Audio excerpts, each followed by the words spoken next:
comme le disait Marion, pendant le repas, elle me dit mais tu pourras intervenir pour parler de ce que tu vis. Et je lui dis je vis une période où il n'y a pas les questions.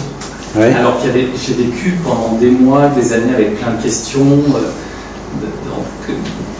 Et elle me dit mais parle de ça. Alors je me lance. Alors, bon, qu'est-ce que je peux parler? Dire que depuis que je suis là, je sens bien qu'il y a quelque chose qui lâche. Quelque chose comme une forme de grande famille dans laquelle je me sens bien. C'est vrai, en visionnant vos vidéos, ouais. Tu vois, j'étais dans le projet, par exemple, d'écrire un bouquin, de mettre en place des stages, et puis d'un coup, j'ai dit, tu vois, ça crée une forme de tension intérieure. Et cette tension, je la connais bien depuis des années, c'est-à-dire j'ai mis en place plein de choses dans ma vie, et je sentais que ça se mettait en place, mais avec une forme de force, comme s'il y avait de l'enjeu. Voilà, ça parle bien, cette histoire d'enjeu. Et à un moment donné, en regardant ces vidéos, j'ai dit, mais à quoi bon, quoi? Que je l'écrive ou pas, qu'est-ce que j'en ai à foutre? Si je dois l'écrire, je l'écrirai. Si je ne l'écris pas, je ne l'écris pas. Et bien tout ça a lâché. Et donc, avec l'exemple des stages, avant, j'aurais voulu mettre en place les stages, j'aurais voulu en parler de peur peut-être que ça ne se fasse pas, je ne sais pas. Donc voilà, ça a lâché juste en regardant vos vidéos.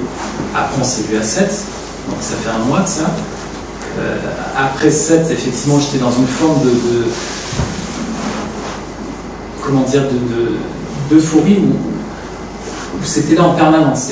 Il y a plein de choses qui m'ont motivé dans ma vie, qui me faisaient vibrer, et que je m'aperçois que je les fasse ou pas, il n'y a plus de que je les fasse ou pas. Il n'y a plus d'enjeu. Alors, quand je marche, par exemple, j'aime bien marcher, je sens bien qu'il y a des sensations étranges dans mon corps. Je sens les membres de mon corps. Alors qu'avant j'étais dans une marche automatique, mais je peux pas plus dire de mots, je sais pas quoi faire. Tu m'as dit parle, mais je... Non, tout à l'heure, je t'ai dit intéresse-toi au sujet, comme on disait hier. Ouais, je l'ai dit autrement, mais tu vois, c'est... en fait, quand tu as dit bah, c'est bon, je dis intéresse-toi à ce qui est en amont du bon, tu vois. De ne pas s'attacher au bon, tu vois. Quel est le sujet de tout ça? Parce qu'il s'est passé quelque chose, mais c'est comme si c'était intuitif, tu vois. L'importance de poser les mots sur qu'est-ce qui s'est passé, qu'est-ce qui se passe vraiment, tu vois. En quoi tombent les pensées, tout ça, là, tu vois, quand tu dis c'est tombé, qu'est-ce qui se passe vraiment?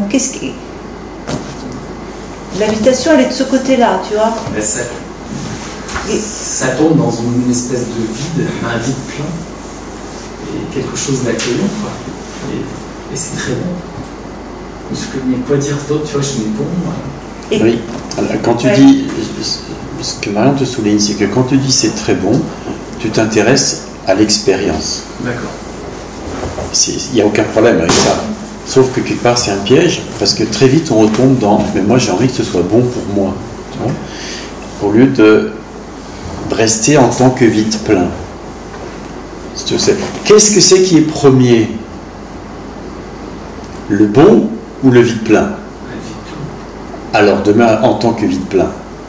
Sinon, très vite, on repart dans l'expérience. Et on veut une bonne expérience. Tu vois, le vide plein crée le bon. Ce qui est important, c'est le vide plein. Tu vois, demeurer en tant que vide plein. Alors le bon demeure. Ou pas, sauf que c'est plus important.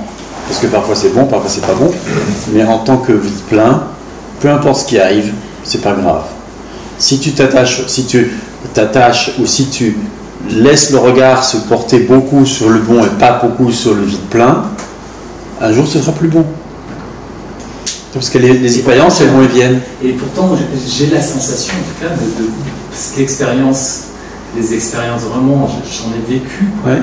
Et là, j'ai l'impression que c'est une phase transitoire, je ne sais pas. Voilà.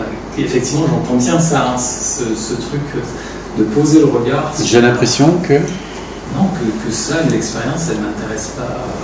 L'expérience du bon. Je mets le mot bon pour mettre le mot bon. Oui, peut-être c'est juste une façon de t'exprimer. En tout cas, l'important, c'est de demeurer en tant que le sujet, dit Marion, en tant que ce qui perçoit, ce qui apparaît, en tant que ce vide plein. Mais j'entends bien que si le mot bon revient, c'est quelque chose qui est tellement le côté extatique, le côté est quelque chose qui a une grosse empreinte dans mon expérience, donc certainement qu'il y a le piège qui est là. Exact, parce que la première chose que tu m'as dit tout à l'heure, c'est j'en ai tellement chié, enfin, tu vois, j'ai tellement souffert que maintenant c'est bon, tu vois. Ouais, donc sûrement qu'il y a ça, tu vois, mais qui est différent. C'est subtil après, tu vois. Si tu t'attaches au bon, il y a à nouveau la souffrance. Ça c'est sûr. Tu vas être pris par la souffrance. Les expériences vont et viennent, ce que je suis demeure. Quelle que soit la hauteur et la durée de la vague, il y a toujours un creux derrière.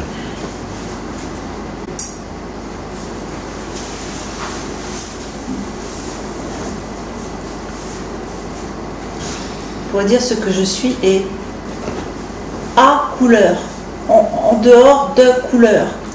À couleur. Je sais pas comment. Vous comprenez ce que T'as vu comment je suis? T'as vu comment je suis? C'est écrit par le bouquin. Oui, c'est ça. C'est ça. Vous dire aussi sans couleur. Il m'a mis en garde.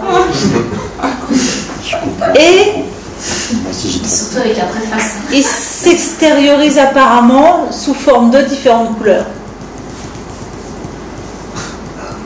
qui ne sont pas.